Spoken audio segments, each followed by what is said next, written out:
अस्सलामुअलैकुम दोस्तों, आप देख रहे हैं मैं इस वक्त आगरा के लाल किले में हूँ। ये देख रहे हैं आप, ये यहाँ पर जो है शहंशाह अकबर की जितने शहंशाह होते थे उनकी बेगमात रहा करती थी।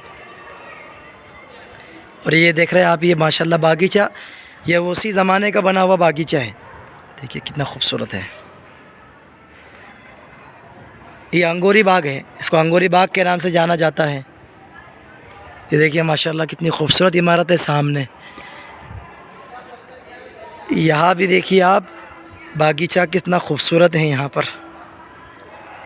ये पूरे बेगमात के महल है। बेगमात इस रूमों के अंदर रहा करती थी और बादशाह की जो बांदियाँ हुआ करती थी वो यहाँ रहा करती थी। ये देखिए यहाँ लिखा हुआ है अंगूरी बाग। और यहाँ पर आप देखिए, यहाँ हौज़ बना हुआ है। हौज़ के अंदर यहाँ से पानी आया करता था। ये देखिए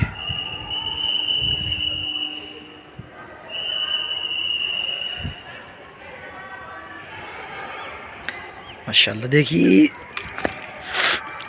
इस तरफ भी जो है अंगूरी बाग है, ये बागीचा बना हुआ है। क्या बोले? शीश महल है लेकिन बंद है। बंद है? खुलता नहीं है। अरे नहीं कह रहे थे खुलता है। खुलता है? हाँ। क्या बात कर रहे हैं? अरे कह रहे हैं, सभी लोग कह रहे हैं आपको बंद। तो ये इसके पीछे है वो, इधर ही बता रहे थे। ये है वो, ये दिख रहा? हाँ। ये है शीश महल पूरा। वहाँ तो हाँ ये शीश महल है, शायद इसको बंद कर दिया गया फ़िलहाल। शाहजहाँ बादशाह ने बनाया था इसको।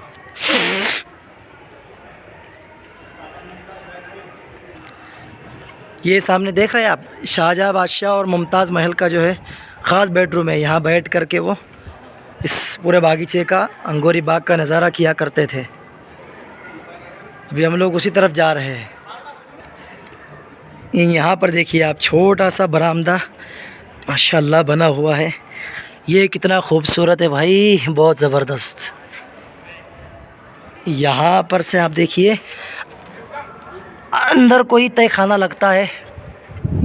यहाँ पर हिस्ट्री लिखी हुई है, तय खाना है और फांसी घर। यहाँ पर आप पढ़ सकते हैं, शाही महलों के नीचे नदी की तरफ 2 मंजिलों में तय खाने बने हुए हैं, जिनमें सीढ़ियाँ, गलियाँ, सुरंगें और कमरे हैं। ये तय खाने मूल रूप से बंगाली बुर्ज के पास स्थित बावड़ी के से मच्छी भवन तक बने हुए थे। इनमें जाने से रास्ते बावड़ी से जहांगीरी महल के पूर्वी आंगन से अंगूरी बाग और मुसमर्द बुर्ज में से है। वास्तव में मुग़ल बादशाह अकबर ने अपने महल इस पूरे क्षेत्र में पूर्ववर्ती इमारतों के ऊपर इस प्रकार बनवाए कि इनका तहखानों की तरह उपयोग किया जा सके। महल के प्रत्येक भाग को गुप्त रूप से इन तहखानों से संबद्ध कर दिया गया है। यानी महल को जो है अंदर, महल के पूरे अंदर तहखाने लगे हुए हैं। इस रचना विधि से बनने के कारण अकबर के महल को नदी और अनंत बड़ी ऊंचाई से मिली गई। इस महल में अकबर का हरम रवेनास था, जिसने इतिहासकार अबुल फजल के अनुसार 500 स्त्रियाँ थी, यानी 5000 स्त्रियाँ इस महल के अंदर मौजूद थी। स्पष्ट ही इनमें दासियाँ अधिक थी, यानी बांदियाँ इसमें ज़्यादा हुआ करती थी। अबुल फजल ने लिखा है कि बड़ी संख्या में रक्षकों के होते हुए भी अकबर सवे गुप्त रूप से निरीक्षक करता था, यानी बहुत सारे उनके सिपाही हुआ करते थे। उसके बावजूद उन्होंने जो है गुप्त जगह बनाई थी ताकि दुश्मनों के वार से जो है बच सके। तो ये देखिए आप, यहाँ तय खाना भी है और अंदर जो है फांसी हुआ करती थी, फांसी दी जाती थी। ये देखिए आप माशाल्लाह, ये हौज़ है, इसके अंदर से पानी आया करता था। ये देखिए माशाल्लाह, इन पाइपों के अंदर से जो है पानी निकला करता था और बहुत खूबसूरत नज़ारा हुआ करता था। और ये देखिए आप, ये जो है शहंशाह शाहजहाँ और मुमताज़ महल का जो ख़ास महल हुआ करता था। देखिए आप, ये देखिए माशाल्लाह कितना खूबसूरत है।